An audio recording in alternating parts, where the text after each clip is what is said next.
Hey guys, welcome back to Magic TV. My name's Craig. It is 9 o'clock on a Friday and it's time for another video. And today I'm going to be talking about the Mirage Deck, or specifically the Mirage Deck Project. Now this is something that I actually bought out with Alakazam last Thursday. And it's been phenomenally successful. It's almost completely sold out. I know they're scrambling to get more at the moment.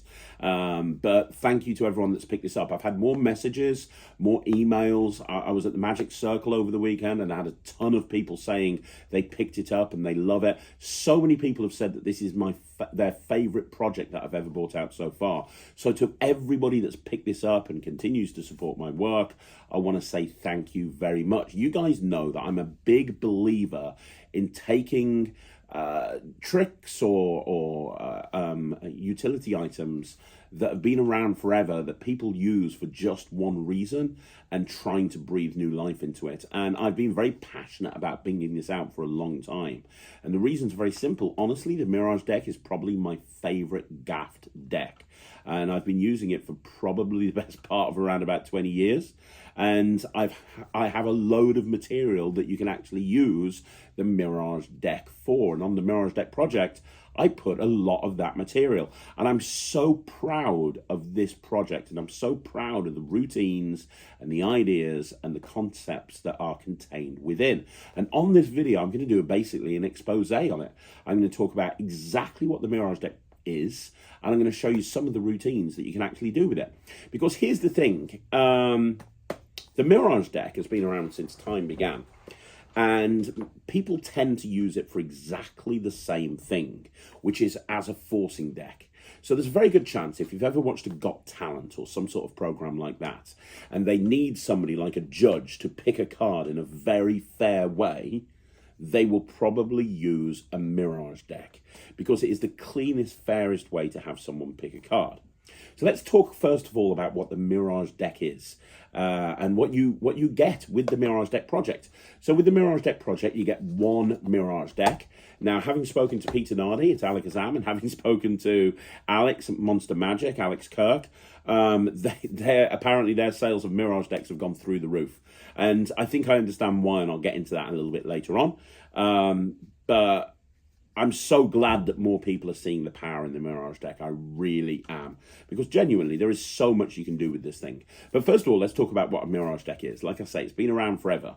But a Mirage deck is basically a forcing deck. And in essence, it is a Svengali deck that's got rough and smooth on it. Now, what do I mean by a Svengali deck? Well, a Svengali deck is a deck where every other card is the same. In this case, I've got a deck where every other card is the Queen of Hearts. So every other card in this deck is the Queen of Hearts, as you can see. And just like a normal Svengali deck, the cards are cut short. So you can see that the Queens, the Force cards, are cut slightly shorter than the regular cards. Now, why is that important? Well, it means that you can dribble the cards this way and you're going to see all Force cards, whilst to dribble the cards this way, you're going to see all different cards. Now, that is basically what a Svengali deck is, right? The difference here is this has got rough and smooth on it as well.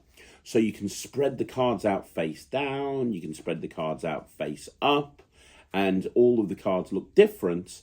And yet when they touch the back of a card, and you give them that card, they're always going to get a Force card.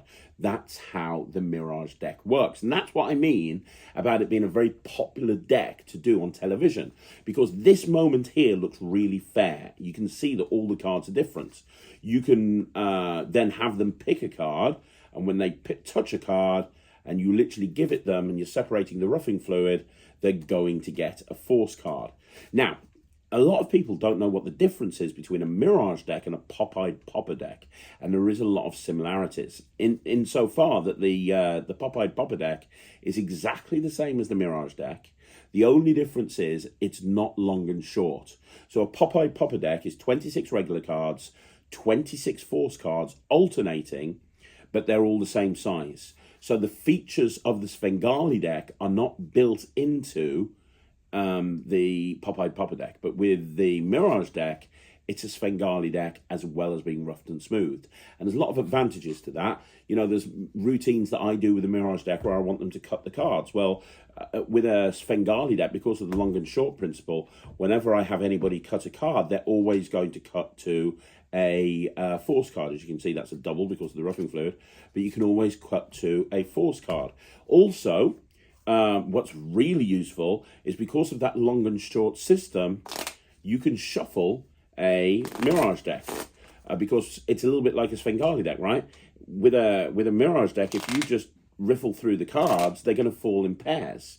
Because of that short and long principle, they're always going to fall in pairs. And when you shuffle the cards together, they're going to fall in pairs. So although you are changing the order, the pairing system of the cards remains the same. So there's a lot of advantages of having this set up as a Svengali deck and also as a as a Mirage deck. Well, it's both, right? So that's what a Mirage deck is. It's a Svengali deck with rough and smooth.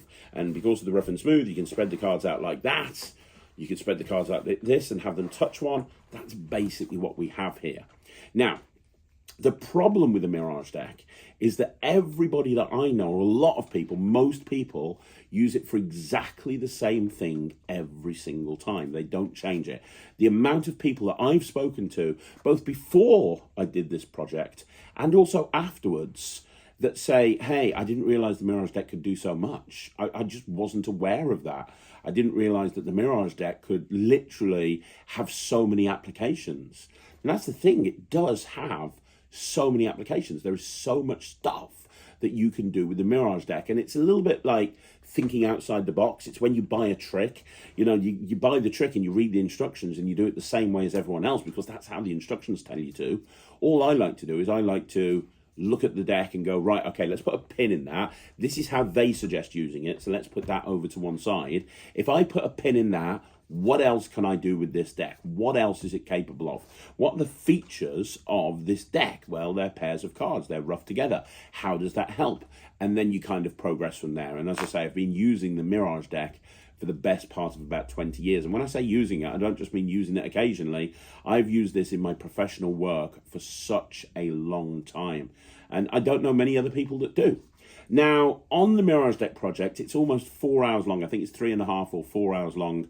And I go through a load of routines. And first of all, I want to give a big shout out and a big thank you to Roman Armstrong, because Roman sat in with me on the explanations and his input was amazing. I think the project has been elevated because Roman was on the project. So if Roman, you're listening to this, if you're watching this, thank you so much for being part of the Mirage Deck Project. I really appreciate it.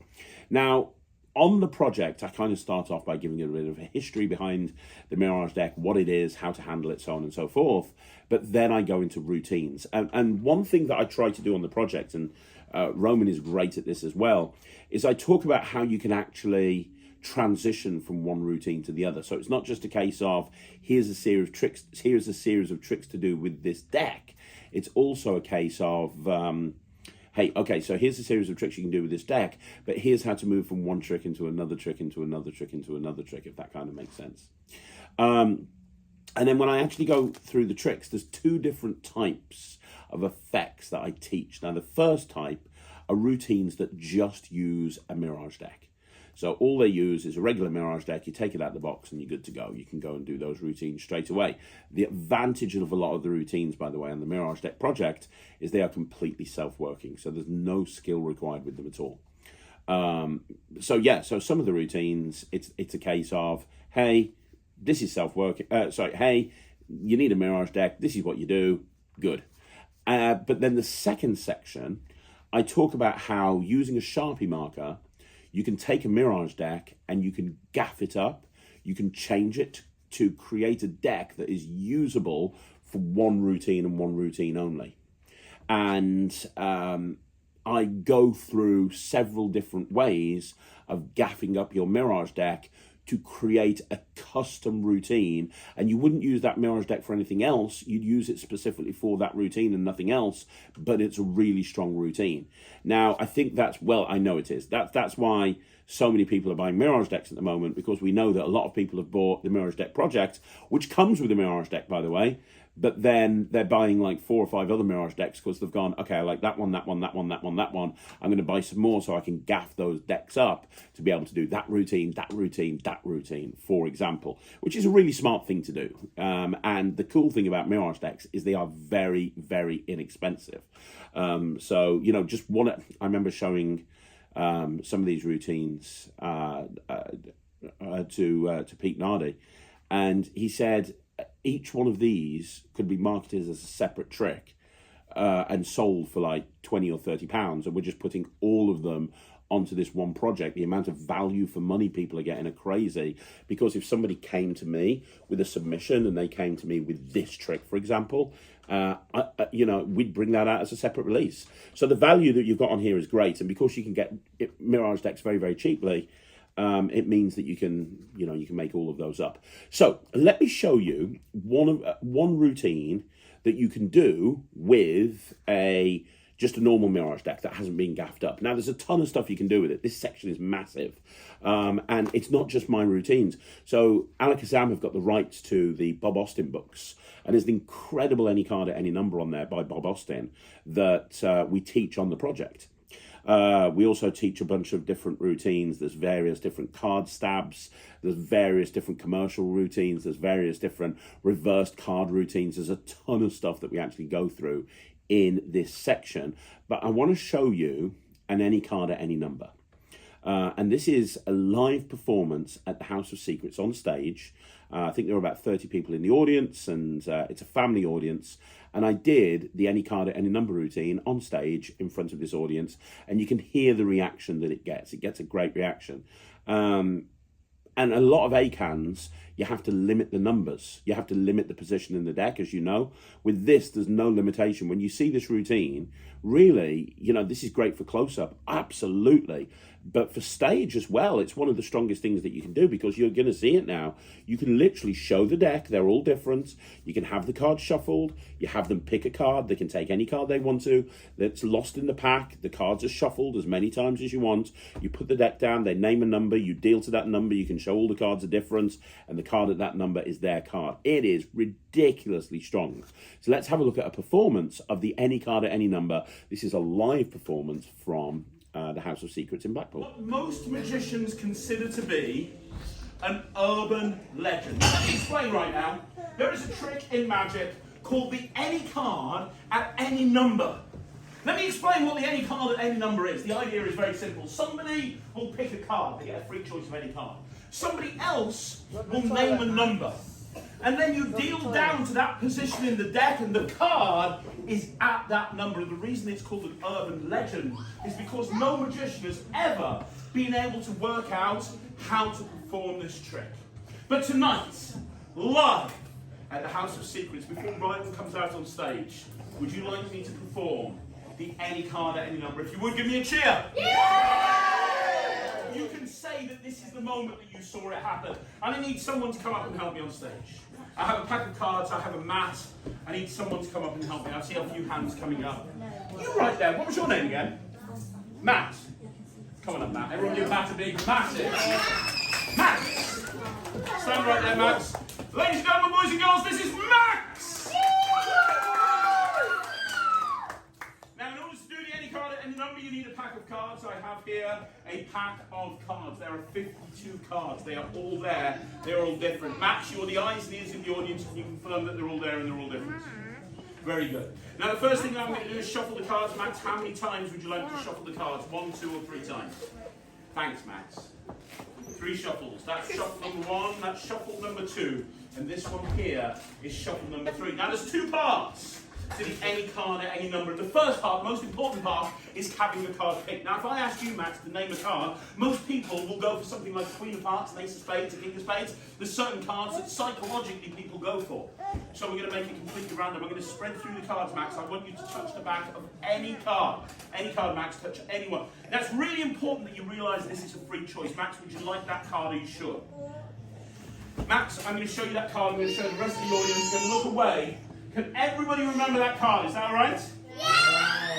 Max, I want you to watch. The card really gets cut down into the middle of the deck. Now, Max, I'm going to give you a choice. How many times would you like to shuffle that card into the pack? Once, twice, or 3 times? Seriously, Max? Fine. 3 shuffles. This one here is shuffle number 1. This one here is shuffle number 2, and this one here is shuffle number 3. Now, every single time you shuffle the cards, it changes the position of the cards. I have no idea what Max's card is, let alone where it is. But this is the moment. I said there's 2 parts to this trick, Max. You're on stage to keep me honest and to pick a card, but you also get a choice. Your choice is to point anybody else in this audience out, and they're going to name a position in this deck from 1 to 52.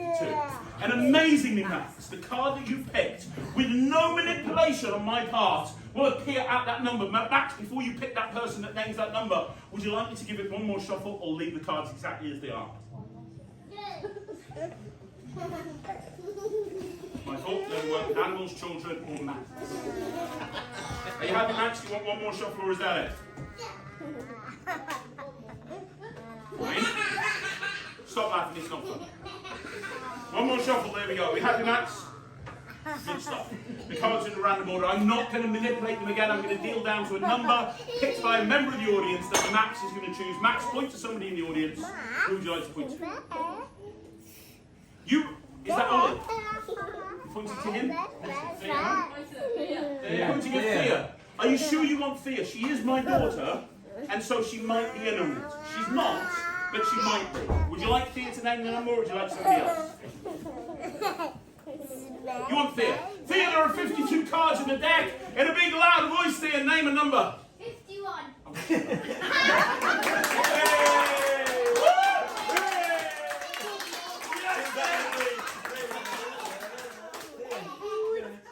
Two things that you need to know about this. 1, that's a free choice of number, right, Thea?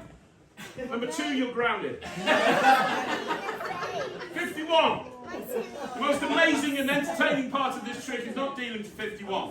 Just trying to make it entertaining as I do so. Here we go. Max, keep me honest. 1, 2, 3, 4, 5, 6, 7, 8, 9, 10. Isn't this wonderful? 11, 12, 13, 14, 15, 16, 17, 18, 19, 20.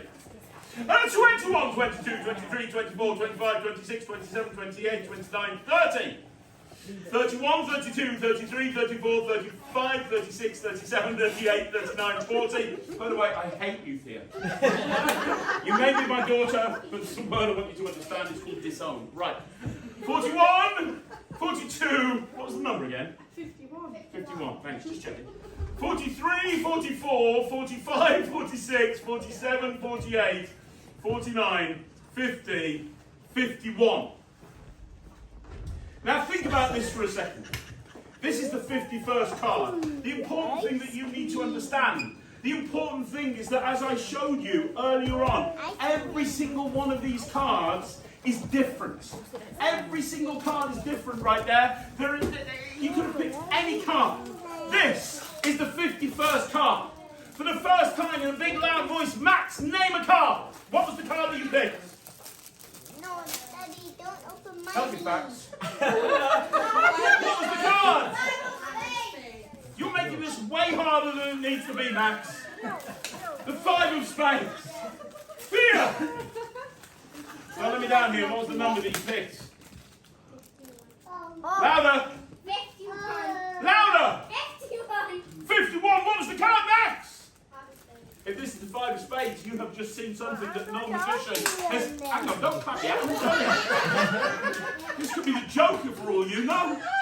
But this is the 5 of spades. Every single person here is going to go crazy. Every single man, woman and child right here at the House of Secrets is going to go nuts. You're going to blow the roof off the building if it's the 5 of spades.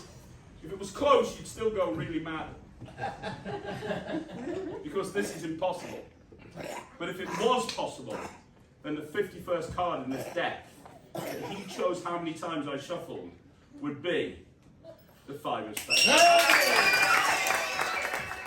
Now, isn't that a strong way of doing ACAM? And it's ridiculously simple. You know, this is meant to be the exposed video. It's ridiculously simple. Because obviously we've already talked about how a Mirage deck can be shuffled, right? We've already talked about that. So So you can shuffle the cards. They come up on stage. They can pick any one. Because this is in essence a forcing deck, they're always going to get the force card. But it's so clean because even in this position, you can show that that card is the only card in there. It's such a strong thing. You can then shuffle again if you want to, so they have no idea where it is, because again, that Svengali principle allows you to do that. And then you can name any number. Let's say the name 10. You just go 1, 2, 3, 4, 5, 6, 7, 8, 9, 10, and boom, that's the card. It works every single time. Ridiculously strong. And because these fall in pairs, by the way, at the end, all I have to do is that, and I'm reset, ready to go again. So it's very, very strong, very, very strong ACAN. It's one that I do an awful lot. And I think that's the power of this project. The power of this project is the fact that I've gone through so many routines, because it's very easy to teach a lot of routines for two reasons. One, again, I've been doing this for about 20 years with this deck. But two, the tricks don't take very long to teach, because there's nothing to them. They're incredibly easy, you know what I mean? Very, very easy. So I'm going to show you a routine now from the section where you can actually create a deck specifically to do a trick. And this is called Cross. Now this, I remember showing this to Andy Gladwin, and him turning around to me and going, I've got no idea. That's really good. This is one of the strongest sandwich routines that you can do. Any card man will tell you that the slow motion sandwich routine is very, very difficult to do. The first version of the slow motion sandwich routine I learned was from Stephen Minch's Spectacle. And the routine in there was so hard. It was multiple midnight shifts and various different passes in order to create this routine. That was a great routine, but it was not an easy routine to do. This is, in essence, a pretty much self-working version of the slow motion sandwich prot. And it's a way of actually gaffing up a Mirage deck to be able to perform this routine, and the reactions you get from this are crazy. So let's have a look at this. This is called Cross. So Jack, I've got a deck of cards here. Yep. And first of all, you can see that all of the cards are red backed. Yep. You can also see that the cards are different. And I'll give them a bit of a mix up. I'll give them a bit of a shuffle. I say shuffle because I can't say shuffle. But that's fine. And then I have up here two cards from the deck that I took out, and I put crosses on them. These cards are very angry. What? They're cross. Oh, for God's sake. This is the sort of stuff that I need to stop doing, isn't it? When people say Craig uses hack lines, it's moments like this that they refer to. This is evidence number one. I need to stop. We're going to put those in my pocket for a minute, okay? And you're going to just touch a card. That one there, are you sure? I'm going to have you have a look at it. Can you remember the card? I got it. You got it? Yep. You're going to leave it down in the middle, and we'll give the cards one shuffle just to make sure. Oh, look, I can now say shuffle. How amazing is that? It's a miracle. Praise the Lord. Right, okay, here we go. It's been a long day, and we've filmed a lot of these things at this point. The crosses on the cards are going to find your card. Watch. I do all my own choreography. I hope you're impressed by this. I can tell. But they've done, look now, down in the middle of the deck, you're not going to believe this, but check it out. Look, in the middle of the deck now, there's the two cross cards right there. In between the two cross cards is one card, which would be the Ace of Clubs. Was that your card? That was my card. How amazing is that? How'd they get there? They jumped. It's very simple. I'll do it again. Look, I'm going to, I'll cut that ace. You're not meant to repeat a trick, but I'm going to do it again. I'm going to cut that ace down into the middle. I'll even give it a, no, I'm not going to shuffle it. I'm just going to cut it into the middle. I'm going to do it again. Look, one cross card goes on the bottom, one cross card goes on the top. Is that fair? Yeah. Look, we're going to make these two cross cards disappear down into the deck to find your card. It happens like this. 1, 2, 3. Gone. Where? Well, the first one has actually gone there. It's gone partially down. And the other one has gone partially up there. And what they're doing is they're going through the deck to find your card. They're traveling into the position where the card is. And if I leave it a second, hopefully with any luck, there it is, look there, right there. Now they've come together in the middle of the deck. And you're not going to believe this. They've landed on one card and one card only. And that would be your Ace of Clubs. What? I know. It's amazing, right? It's bizarre. I know. I don't understand how it works. It just happens, Jack. So as you can see from Cross, the power of that trick is just ridiculous. The moment where those cards come together just gets an insane reaction every single time. I love performing that routine, I really do. But there's so much you can do with the Mirage deck, and that's the thing. I want to show you another one now, and this is a live performance off the project, and this is something that I call Movie. And it's a way of using a Mirage deck to be able to nail apparently a free choice. Now think, again, I've shown this to magicians in the past, and they always are convinced that there's some sort of app being used or there's some sort of shortcut being used, but it's not. This is a fantastic way for a spectator to go on their phone, search for something, and for you to put a prediction down at the very beginning and show them that your prediction nailed their choice 100% of the time. Now, there's some really cool features of this particular trick Movie, which I'll talk to you about in a second, but let's have a look at a performance of it first of all. This is Movie. It's called Movie. You know, I love tricks with movies. You've seen me doing lots of stuff in movies. Love movies. On the way here, I had a feeling, and it was about you. Oh, it was quite deep. I mean, this could go one of two ways, couldn't it? Well, it was more of a premonition. I had a feeling of something that you were going to do. And so what I did is I had nothing to write it on. So I had a pack of cards. I took one card out of the deck. Yeah. And I wrote on it and what I thought that you would do. Okay. One card. I wrote on the back of one card what I thought you would do. Okay? Right. This will all become clear in a minute. Okay. But it's about movies. Can you do me a favour? Have you got your phone on you? Yes. Cool. Can you, don't let me see, I'm going to look away. Can you open up the phone? Open up to whatever browser you use. Obviously, you're an Android user, so you're scum.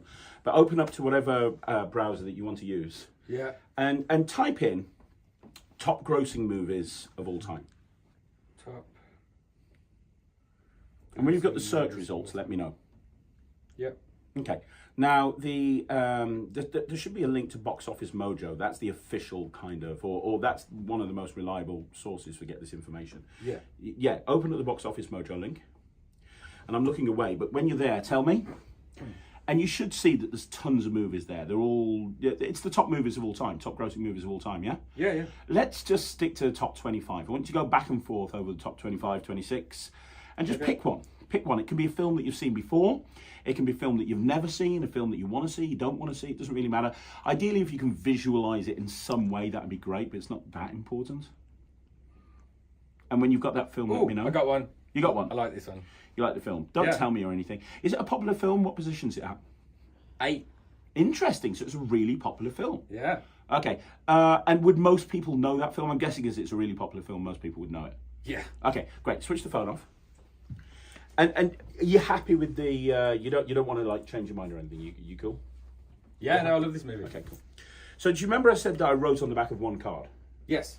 I'll tell you. I wrote on the back of the 10 of clubs. I wrote one thing on the back of the 10 of clubs. Okay. Let me show you. Tell me if you see a 10 of clubs. You should do because I wrote on the back of. There it is. Okay. So I wrote one thing on the back of the 10 of clubs. Mm-hmm. Now, I should tell you, it's not like I wrote on the back of every single card. I literally, the reason it was the 10 of clubs is because I wanted to write it down. So I just literally took it out the deck. It just happened to be the 10 of clubs and I wrote on the back of it. And this deck has been here from the very, very beginning. And I said from the very beginning, I wrote on the back of a card. And then you have thought of a film. You haven't even said what the film is. You haven't wrote it down. You haven't said it out loud. You haven't told anyone. I still don't want you to tell anyone. I just want you to freak out when I turn this over and I show you that I wrote The Lion King on the back of that card.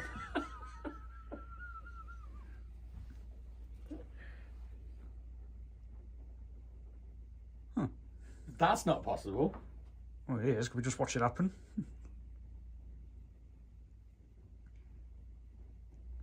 It's a circle of life. Wimberway.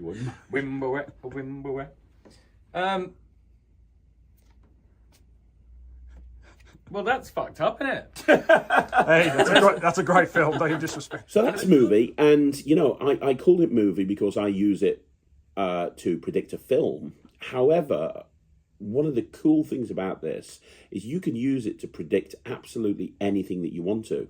It can be adapted to a wedding if you want to, with predicting the name of a guest at the wedding. It can be adapted to predict football players from a particular football squad, or a product from a particular company, or computer game, whatever. There's a million different ways that you can actually use this system. And the nice thing is you can literally make this up in like about 10 minutes, 15 minutes. So it's a one-time setup with 10 or 15 minutes, and then you can go in any direction with it. I always use movies because for me, I believe that when you're performing magic, you should at least be interested in the thing that you're actually talking about. And I love movies, so it kind of made sense to me, right? But it's a very versatile system, and works really, really well. And I think that I'm very proud of how this particular routine is constructed. And hopefully Cross and this show you just how the Mirage deck has been such an undervalued prop for so long. Because like I said earlier on, everybody uses it for the same thing, which is as a forcing deck. But in reality, you can do it so much more with it. You can make killer predictions. You can, in fact, talking about killer predictions, I'm going to show you another thing now, which I use an awful lot as an opening routine in a banquet situation, because I've talked about this on the channel before. When you're going up to a group of people and you're in an environment like a corporate do or a wedding where people don't really know who you are, you've got to establish credibility very early on. And one of the ways to do that is to have a very quick moment of magic that establishes who you are and what you do. And perfect prediction I've been doing for about 7 or 8 years, maybe even longer. And it was created specifically as an opener that could be done to a big table of people that grabs people's attention right from the very beginning and holds their attention. And what you're about to see here, I call it perfect prediction because you literally make a prediction. They have a free choice, and the choice is correct. So let's have a look at this. This is called perfect prediction. Do you play cards? Occasionally. 52 cards, 52 possibilities. They're all there. They're all different. Do you want me to shuffle or leave them as they are? I'd love shuffle, please. You want me to shuffle? I've already learned that you like the whole shuffling thing, so that's fine. I'll give them one quick shuffle. Is that okay? Perfect. Good stuff. Now I'm going to make a prediction. I'm going to write something on this card, the 7 of diamonds. I'm going to write something on the 7 of diamonds. Okay. I'm going to write a prediction, and I want you to remember that I made this prediction before you made a choice. Okay? Now, I'm not going to let you see what the prediction is. Okay. I'm going to pop it there in my pocket. We're going to get back to it in a second. Now, Bradley, there are 52 cards in the deck. As I go through, you're going to say any one you want to. It's completely your choice. 9 of spades back. Did we do there near the front? Are you sure you want the 9 of spades? Yes. I don't want you saying later on, Bradley, Craig was a pretty good magician. I didn't win the money. He was pretty good. But he didn't let me change my mind at the time I wanted to change it. Are you sure you want the 9 of spades? 9 of spades, all the way. Yeah, you're positive? Positive. Final answer? Final answer. Ask the audience? No. 50-50? No, okay. I'm good. Here's the thing. You could have picked any card, right? But I'm going to stick that up there for a minute. You could have picked any card. You picked the 9 of spades, yeah? Yes. And we'll put it right there. Now, that was your choice. And there's no way... Tony, is there any way I could have known ahead of time that he would have picked the 9 of spades? No. There's no way I could have known that you would pick the 9 of spades. But do you remember from the very, very beginning, the first thing I did is I put the 7 of diamonds in my pocket? Yes. And do you remember I said I wrote something on it? Yes. You're not going to believe this. You picked the 9 of spades, and I wrote... 9 of spades. That's not bad, is That's it? pretty impressive. That's pretty good. That's pretty good. Now, think about how strong that is. You make a prediction, you put it away in your pocket, you literally have somebody name any card that they want, and then you show them that your prediction was 100% correct. You can't get more direct than that, really, when you think about it. That's about as direct as you can get. And on the project, I go through various other ways of doing it because, you can do it by palming a card, but you can also do it without palming a card and having the card put down on the table from the very beginning. There's so many different ways that I talk about how this can actually be done. But in reality, it is very, very strong. And what you've seen here is the same thing that you saw in movie. Well, not so much movie actually, but you saw it in Cross, which is a lot of the time when people use a Mirage deck, they focus on the force cards. Whilst in reality, if you don't focus on the force cards and you focus on the 26 regular cards, it opens up way more possibilities. And this is a great example. So Perfect Prediction isn't focusing on the force cards at all. They don't even get a choice of a force card in terms of having their selection. They literally can name any card in the deck that they see. They just look at the spread and they just go, hey, I want that one. And you're able to show that it's predicted perfectly. It makes a great opener. It really does. Now, I want to show you one more routine. And the last routine I want to show you is a routine called Lloyd. And it was named after my friend Lloyd Barnes. And Lloyd is my version of a trick that I've always loved, which is fill plus. Now, if you don't know the fill plus plot, the whole idea is you have somebody name a card and you say, hey, I'm going to name your card. So, think of a card. Okay, I'm going to name your card. Your card is Phil. Am I correct? Oh, what? You don't understand? All of the cards have got names on the back of it. What was the name of your card? Boom. Yeah, your card's Phil. So it's a classic plot that's been done so many different ways over the years. And, the traditional way of doing it is with thin cards. That's a very popular way of doing it. There's been other versions over the years. And ever since, I don't know, I created this, probably one of the first Mirage Deck routines that I created. Ever since I created this, excuse me, this is the way that I actually use. This is the way I do that plot, because it's so direct. And I love the fact that you've got the prediction that you put down at the very, very beginning. It's a 2-phase routine. You've got the prediction that you put down at the very, very beginning, and the prediction matches absolutely perfectly. I love the fact that it brings the whole thing full circle. So if you haven't seen it, I'm going to show you a performance of this now. Again, this is a live performance, and you can see the reactions that you get from this trick. This, for me, is one of my favorite close-up tricks to perform. It's not any skill at all. It's an instant reset. You're ready for the next table straight away, and it just gets incredible reactions. And you don't have to use the name Lloyd. I do, but you could name it anything that you wanted to. It's completely up to you. And I talk about that on the project because there's lots of options that you can do. If you've got a kid, for example, there's lots of different ways that you can go with this. But let's have a look at it. This is a performance of Lloyd. I have a deck of cards, and I also have a business card available for weddings, anniversaries, bar mitzvahs, birthday parties, and funerals. Yeah, Craig Petty. He puts the fun in funeral. Yeah, exactly. Anyway, got a pack of cards, right? They're all there. They're all different. Yep. I will tell you that I kind of did something weird to the backs. I wrote names on the back, so that every single card has got a different name on it. Is Matt on there? I think there is a Matt in there. Is there? Yeah, I think there is somewhere. There's a Mike. Probably not, because it upsets me thinking about you. But there probably is somewhere. There's a Matt. Hey! There is a Matt. So we're going to do an experiment. This is an experiment is what a magician calls a trick when it's likely to go wrong. It's an experiment. Brilliant. There you go. It's an experiment with a deck of cards. Now you're going to pick a card. And I want you to do that by cutting the deck. Now, when you cut the deck, you're going to look at the card that you cut to. So, in other words, this would be the Six of Spades. This would be the Queen of Diamonds. You get the idea. You're going to cut. You can cut shallow. You can cut deep. You can cut wherever you want to. But you're going to cut somewhere into the deck. All right. Okay. You're going to look at the card and then just bury it into the deck. So I'll look this way. Cut any way you want. Look at the card. You got it. Yeah. Leave it in there. And I'm also going to give the cards a shot, just to make sure that that card really is lost in there. Is that fair? Yeah. So, I said it's an experiment in coincidence. Jack. Hello. You see all these different names. As I go through, just say one. Any one that you want to. It's up to you when. Oh. Sarah. Yeah. Are you sure? Because that one gives me nightmares. I know, that's why I picked it. But why did he do that? We'll put it down there. So here's the thing. You could have had any one of those cards. You could have cut to any card, right?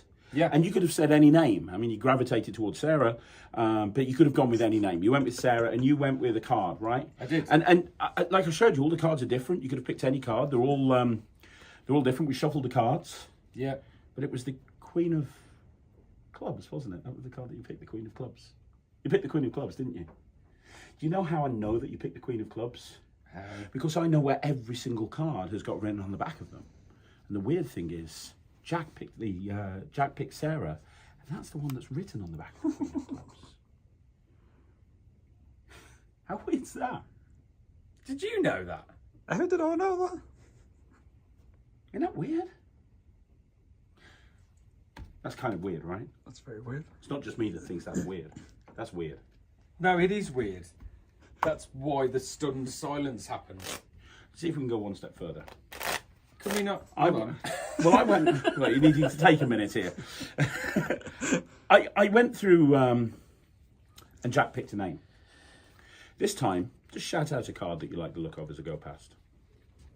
Anyone, Matt? Jack of Diamonds. That one, are you sure?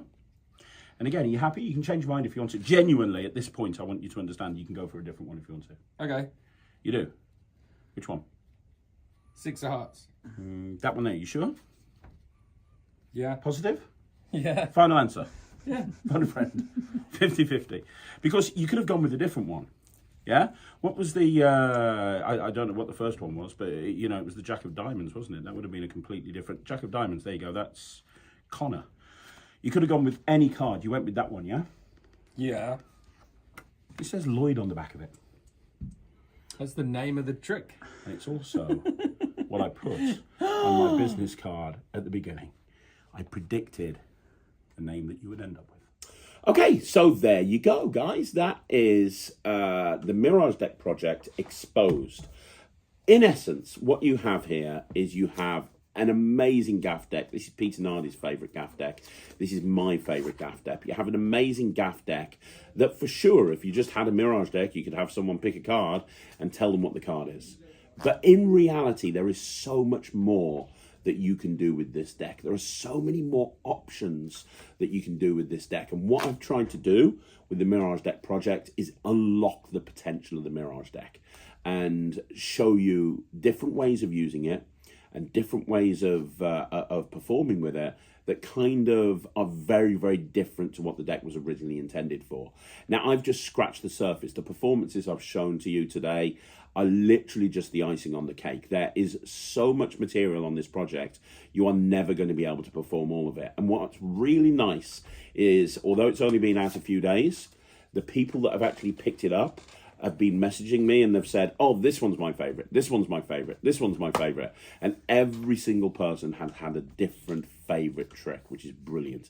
So if you want something super easy that will literally work on stage, it'll work close up, it'll work mix and mingle, it'll work in any environment. If you want something that you can do and grab the attention of every single person in the room, then you want to pick up the Mirage Deck Project. It's available from Alakazam. Although it's my project, I don't get anything by sending you over to Alakazam to pick it up. It's just, I really believe in this. You know, I've brought out Visible on the Invisible deck, Cheeky on the Cheek to Cheek deck, Beyond the Stebbins on the Stebbins deck, Forecast on the Memorize deck. This is my 5th project now. This is the Mirage Deck Project, and I think this is the best one that I've put together. But now it's over to you. Let me know what you think. Do you use a Mirage deck? Have you ever used a Mirage deck? Will this be something that you're picking up? Are you going to, did you see any of the routines that you saw performances of today that you want to put into your act? I would love to know. And if you have got this, what's your favourite trick? Let me know in the comments down below. Go and check out Alakazam because you can get this directly from Alakazam. I will tell you, availability is limited both in the American warehouse and in the UK warehouse. We don't have many of them left. I know they are trying to get more, but at the moment, there's not that many left. But I'm very, very proud of this, and hopefully this video has shown you exactly what it is you're getting if you pick this up, exactly what a Mirage deck is, and more importantly, some of the ideas. We're just scratching the surface, but some of the ideas that you can do if you pick up the project. Thanks very much for watching. Don't forget, you want to see more videos like this, like the video, subscribe to the channel, leave a comment down below. I'm going to be back again tomorrow with another video. I've got an incredible interview up tomorrow, so look out for that, and I will see you again soon. Thanks for watching. My name's Craig, and this is Magic TV.